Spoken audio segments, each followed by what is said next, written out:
He was a billionaire CEO with everything except a family. One rainy night, a chance encounter with 4 unwanted kids changed everything. But what none of them knew was the shocking truth about who they really were.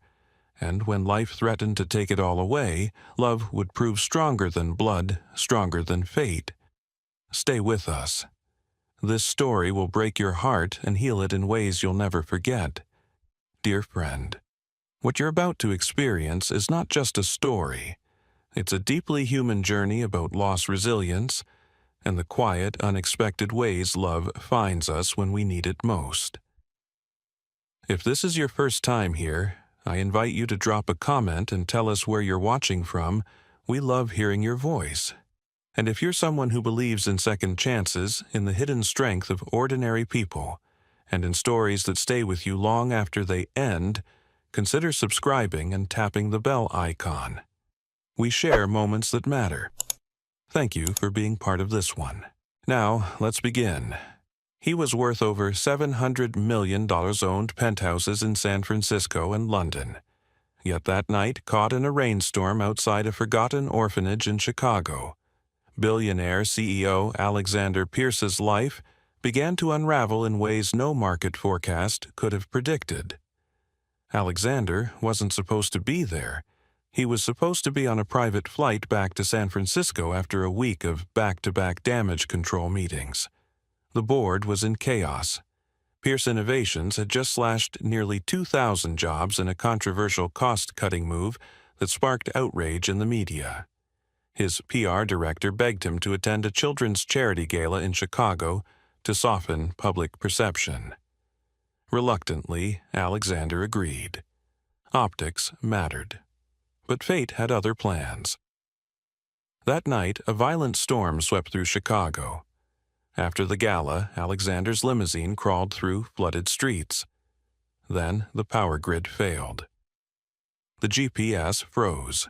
His driver, at a loss, pulled over in front of a brick building, barely visible through the downpour. Windmere Children's Home, read the faded sign. The lights flickered inside. We should stay here until the road's clear, his driver suggested. Alexander barely heard him. He was watching the battered building, water pouring off the sagging gutters. Something about the place stirred a faint ache in his chest, an old wound long ignored. Inside, Windmere was dim and quiet, lit by emergency lamps. The staff recognized Alexander instantly. His face had been all over the news. But it was an old woman in a worn cardigan, Mrs. Eleanor Carter, the home's director, who approached him with eyes full of a tired kind of hope.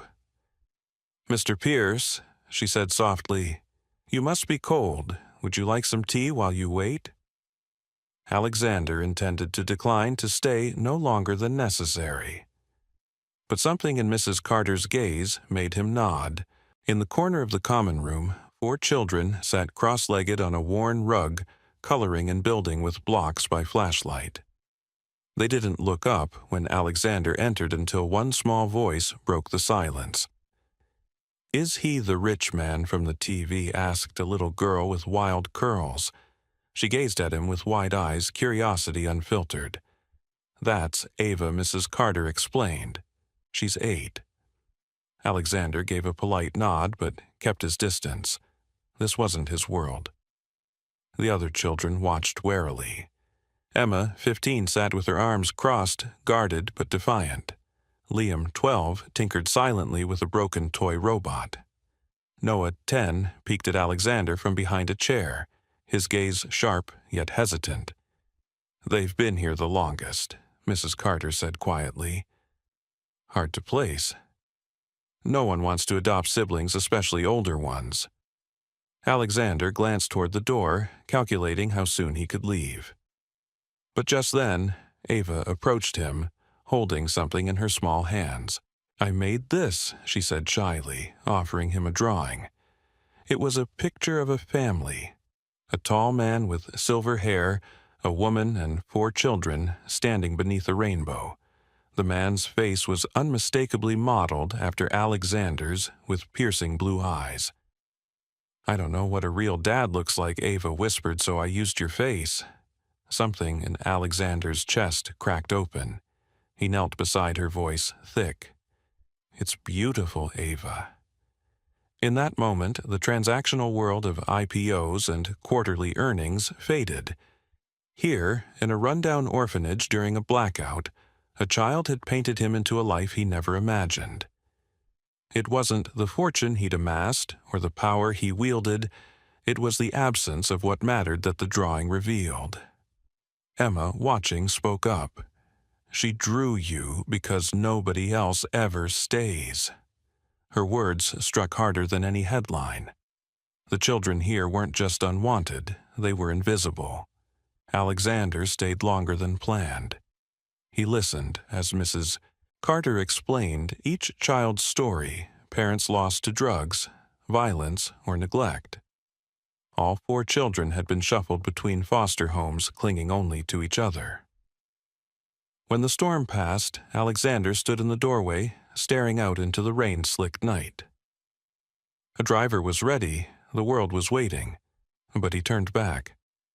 Mrs. Carter, he said slowly, how does one adopt 4 children? Her expression softened, hopeful yet wary. Few ask that question, Mr. Pierce. Fewer still mean it. As he left, Ava's drawing trembled in his hands. That night alone in his penthouse, Alexander couldn't sleep. The drawing sat on his desk, a silent accusation. For years he'd built an empire of code and algorithms.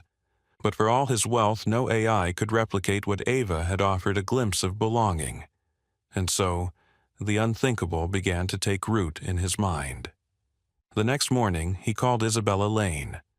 Find out what it takes, he said. I want to adopt them all 4. Isabella gasped. Alexander, are you sure? No, he admitted, voice raw.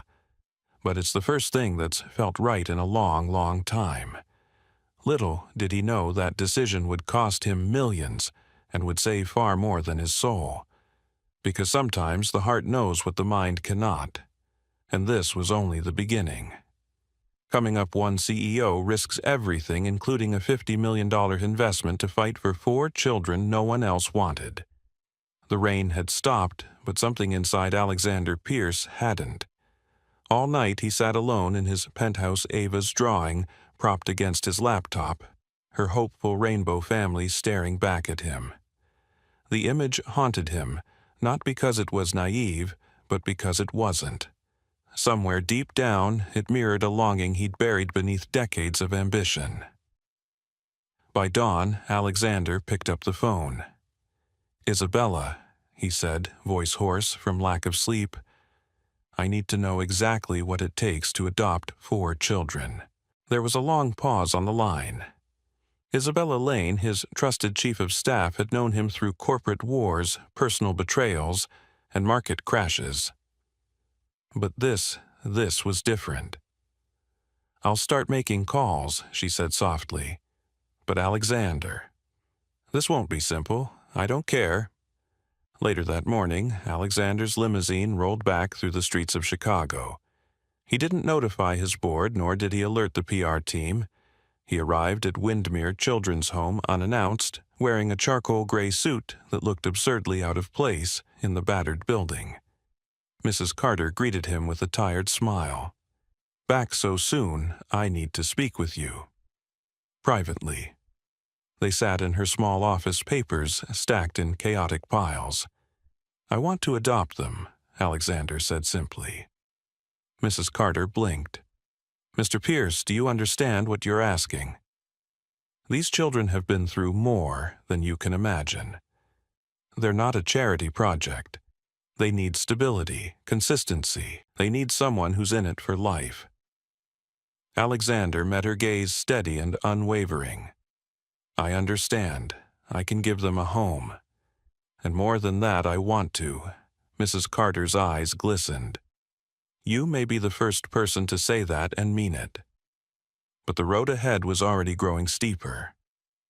Back in San Francisco, whispers began circulating through Pierce Innovations. News of Alexander's visit to the orphanage leaked to the board.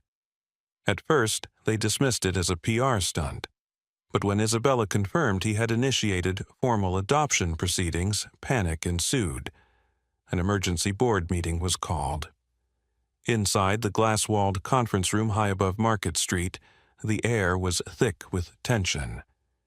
Alexander began Richard Grant, the lead investor whose firm held 20% of Pierce Innovations stock. With all due respect, this is madness. Alexander stood at the head of the table, sleeves rolled, face unshaven. Sleep deprivation had done little to dull the steel in his voice. "I'm adopting those children," he said. Richard leaned forward. "Do you understand what this will do to the company's image?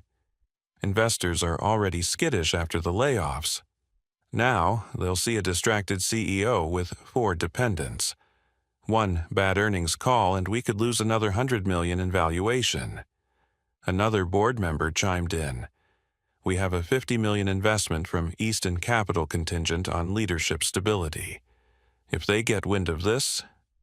Alexander's gaze hardened. "If they walk, they walk." "You can't be serious." Richard slammed his fist on the table.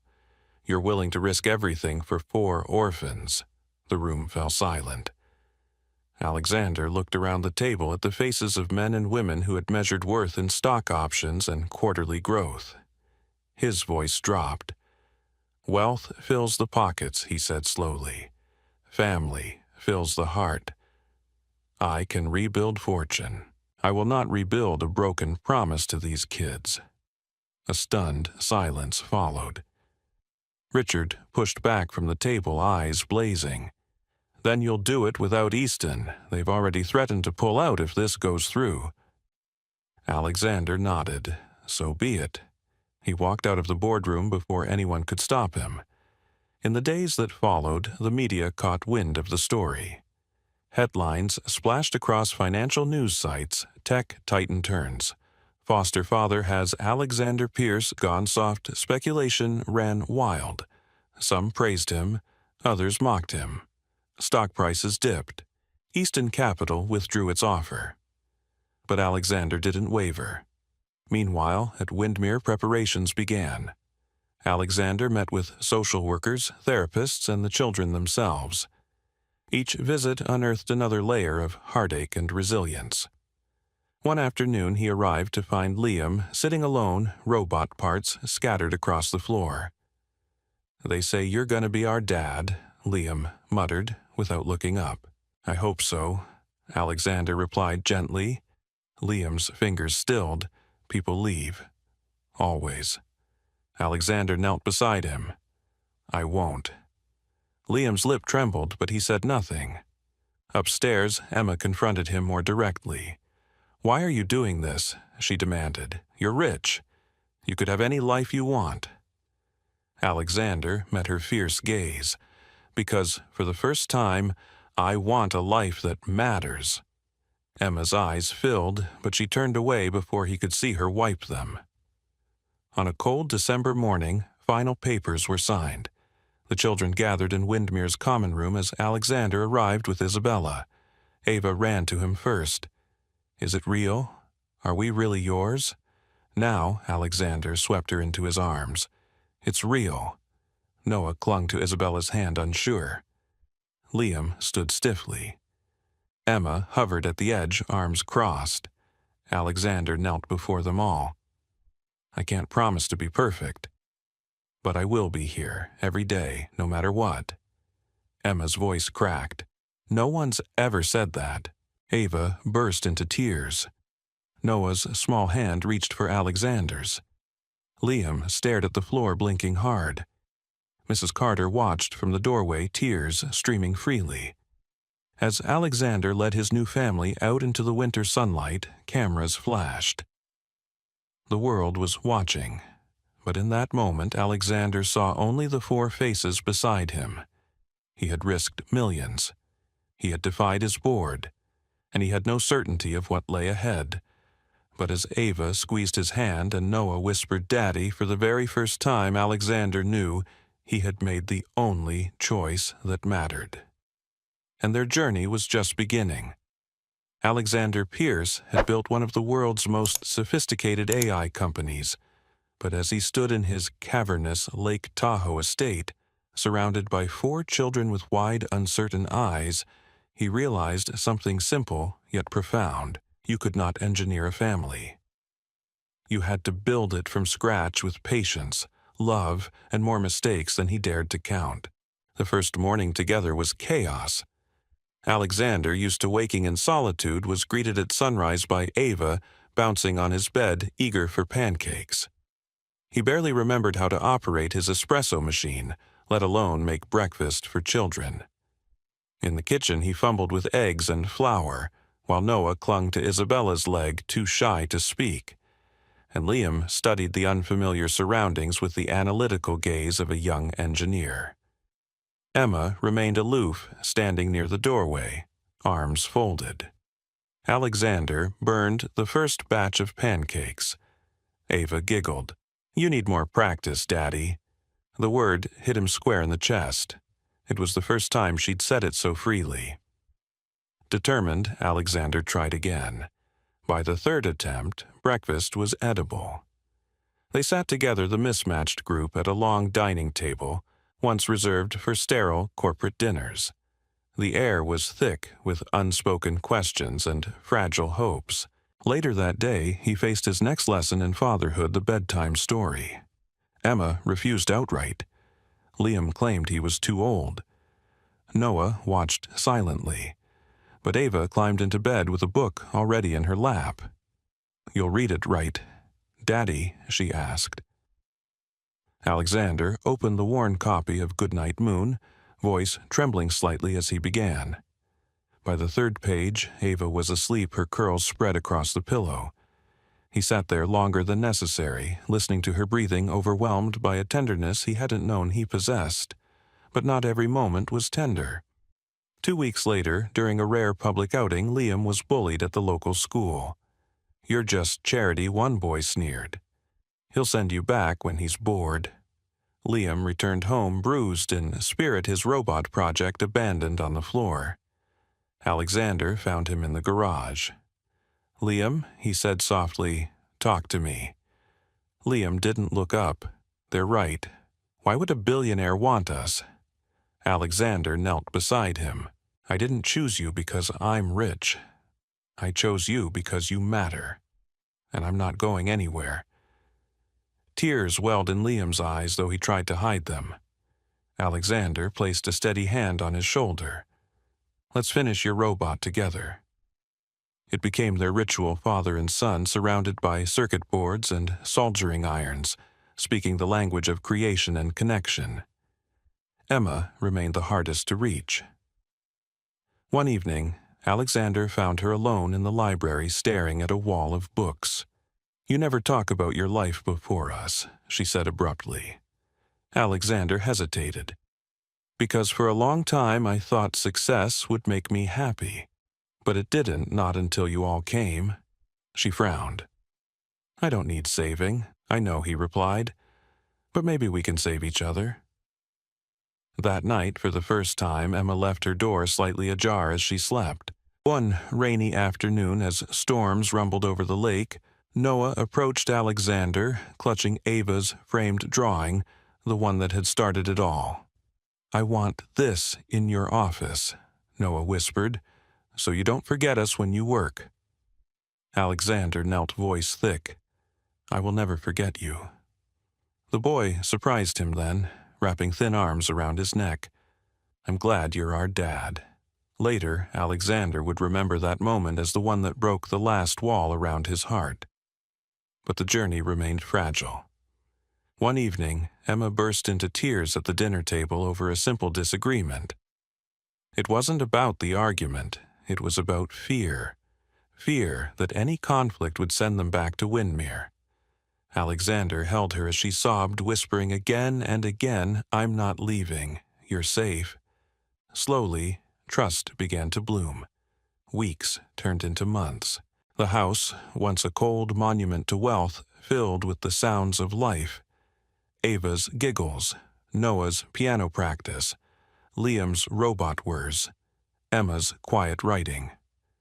One evening, as the family gathered for movie night, Alexander looked around and felt a strange, beautiful certainty. He had risked fortune and reputation, but sitting there in mismatched pajamas with popcorn on the floor, and 4 children pressed close, he understood something no boardroom could teach.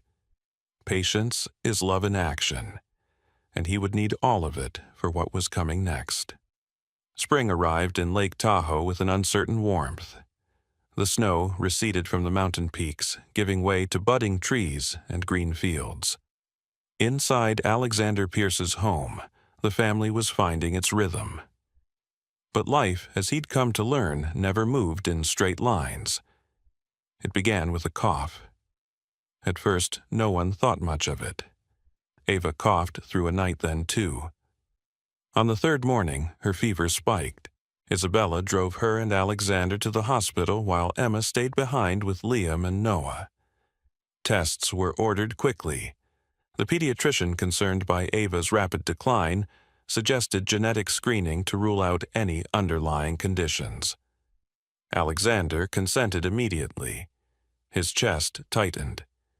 He had never asked about their medical histories, not when his heart had chosen first. The test results arrived 3 days later. Ava will be fine, the doctor assured him gently. But something unusual turned up in her DNA markers. Alexander frowned. "What do you mean? You may want to sit down."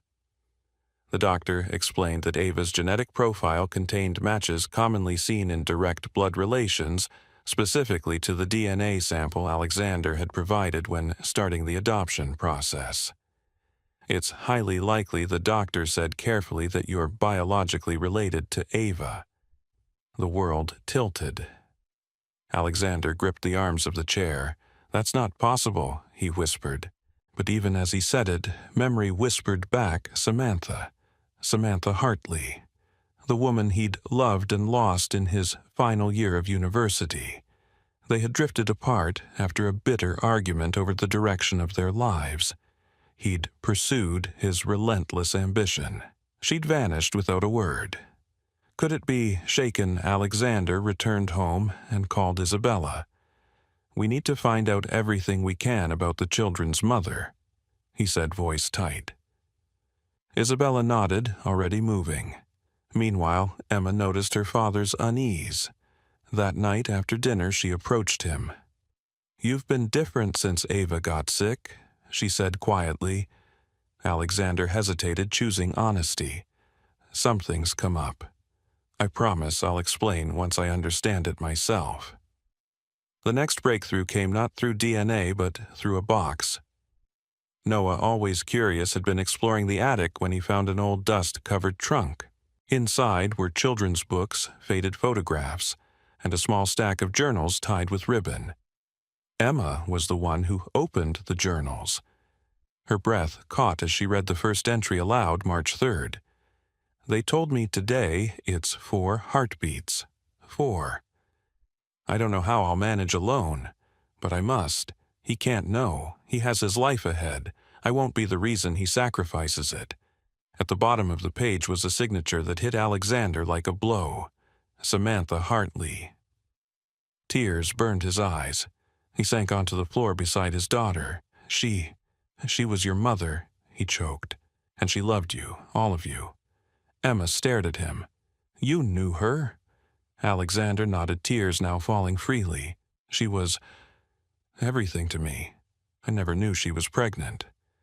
She left before I could ask why." Liam entered the room, followed by Ava and Noah.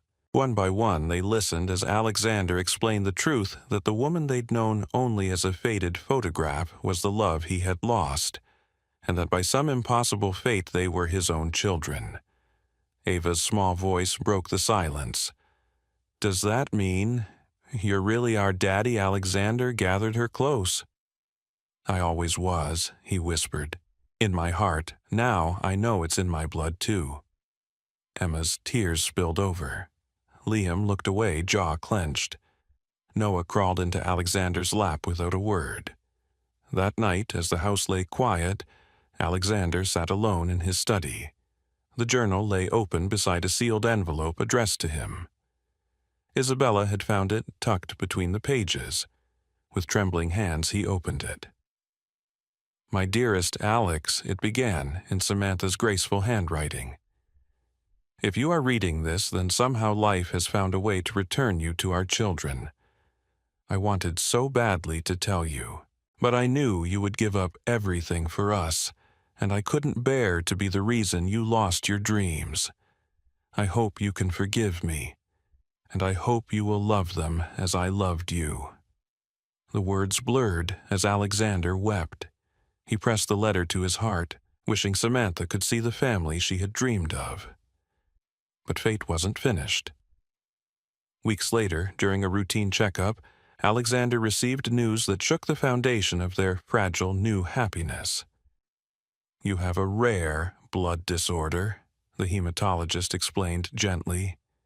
"It will progress quickly without a bone marrow transplant." The irony was cruel. Just as he'd found his children, he might lose them. At home, he gathered them together. "There's something I need to tell you," he began. "I'm sick, I'll need treatment and a transplant." Emma's eyes widened. "What kind of transplant bone marrow?" Alexander replied. "It's possible that one of you might be a match, but only if you're comfortable being tested." Liam stood first. "Of course we will." Emma followed. "We're your kids. We'll do whatever it takes." Ava clung to his hand. "I want to help Daddy." Noah simply nodded, his gaze steady. The next morning, they went together to the hospital for testing. Alexander held each child's hand during the blood draws, eyes shining with pride and gratitude. 2 days later, the results came. "All 4 are perfect matches," the doctor announced, astonished. "It's rare, incredibly rare." As relief flooded him, Alexander looked at his children, and knew that no fortune, no empire, no legacy could compare to the miracle before him. The blood that bound them had once been hidden. Now it would save his life. And their story was far from over. The spring sun filtered softly through the tall windows of Alexander Pierce's recovery suite, warming the space with a gentle glow. It had been 3 months since the bone marrow transplant. 3 months of exhaustion, pain, and slow healing. Yet today felt different. Today, for the first time in what felt like a lifetime, Alexander awoke with strength in his limbs and a heart full of gratitude. His 4 children had become his lifeline in every sense. Their unwavering support, constant laughter, and stubborn insistence that he fight had carried him through the darkest days. And through it all, they had grown closer to each other, closer to him, and stronger as a family. Dr. Lynn entered with a warm smile, her tablet in hand. "Your numbers are excellent, Mr. Pierce. The transplant was a success. Your body has accepted the new marrow beautifully."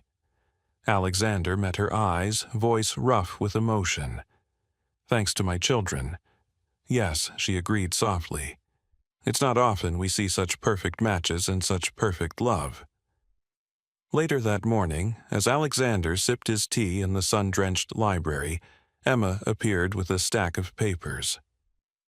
"I have something to show you," she said, settling beside him. He glanced down at the pages, her final essay for Yale, titled, "Why My Father is My Hero." As he read, tears welled in his eyes. "He didn't choose us because of biology," she wrote. "He chose us with his heart before he knew the truth.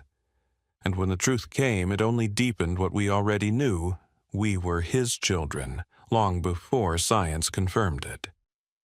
He taught us that family is not defined by blood, but by the love we choose to give day after day without condition." Alexander folded the paper carefully, holding it to his chest. "Emma," he whispered, "you've given me the greatest gift." She smiled, blinking back her own tears. "You gave us life, Dad. In every way that matters." Later that week, Liam burst into the room, excitement shining in his eyes.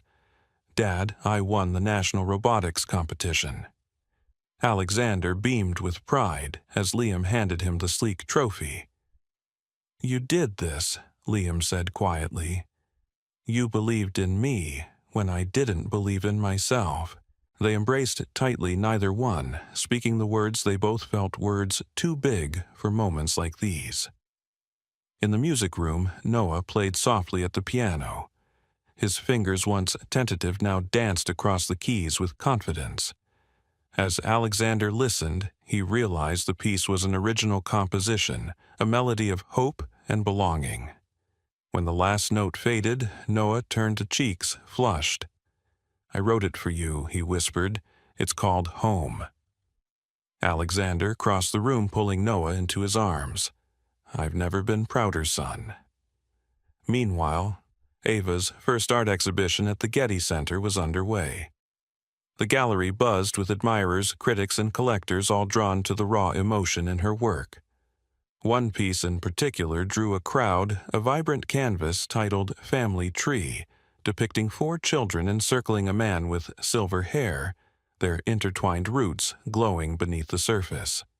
As Alexander stood before it, tears blurred his vision. "You captured us perfectly," he told her. Ava grinned. "It's because you made us whole." But perhaps the most extraordinary legacy came in the form of a foundation, one born not of wealth but of love. At the grand opening of the Samantha Hartley Foundation for Families, Alexander stood before a packed auditorium. Reporters, dignitaries, and families from all walks of life filled the space, the air electric with hope. He took the podium, his children standing proudly beside him. 5 years ago, he began Voice Steady. "I was a man who believed success meant building an empire. But I've learned that true wealth is measured not in dollars, but in love, in lives touched, in hearts healed." He paused, eyes shining. "My children saved me, not just with their marrow, but with their courage, their forgiveness, and their unconditional love. This foundation is dedicated to supporting families who face the unimaginable, to ensuring that no child is ever left behind because the world deems them too hard to love." The room erupted in applause, tears glistening on many faces. Later, as the family wandered through the memorial garden, they stopped before a bronze sculpture of Samantha arms, outstretched face serene. Alexander knelt before it, the letters she had written now framed beneath the statue. "You were right," he whispered. "Love found its way." Emma slipped her hand into his. "She would be so proud of you." As twilight fell, the family gathered beneath the stars. Noah played his melody softly. Ava sketched by lantern light. Liam tinkered with a new invention, and Emma read aloud from a favorite book. Alexander watched them, heart overflowing. He had built companies. He had commanded boardrooms. But here, beneath the night sky, with his children beside him, he had discovered life's greatest truth. Love is the only legacy that endures. And their story, a story of loss, of discovery, of choosing each other again and again, was just beginning. Sometimes life's most extraordinary journeys begin with a single, unexpected step. For Alexander Pierce, that step happened on a stormy night in Chicago, in front of a forgotten brick building called Windmere Children's Home. A billionaire CEO who had spent his life climbing the corporate ladder, Alexander was a man defined by achievement and success, but haunted by a quiet emptiness. He believed he had built a legacy of innovation and influence, yet it was a small child's drawing offered with innocent hope that revealed just how hollow that legacy had become. When Alexander first met Emma, Liam, Ava, and Noah, they were 4 children. No one wanted siblings bound by loss and a fierce loyalty to one another. He didn't walk into Windmere intending to adopt them. In fact, he barely understood the depth of what they had endured. But life has a way of planting seeds in the heart, seeds that can grow in the most unlikely soil. Choosing to adopt them wasn't easy. It meant challenging the expectations of his board, risking millions in investments, and inviting chaos into a life built on order.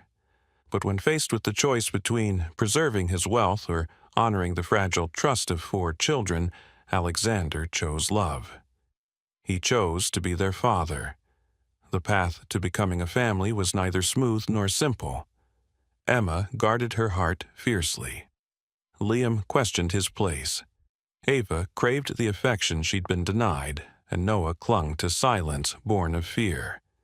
Alexander, too, had his own learning curve navigating bedtime stories, schoolyard conflicts, and the raw vulnerability of opening himself to love and rejection. There were moments of doubt. There were tears, misunderstandings, and fears that perhaps love alone wasn't enough.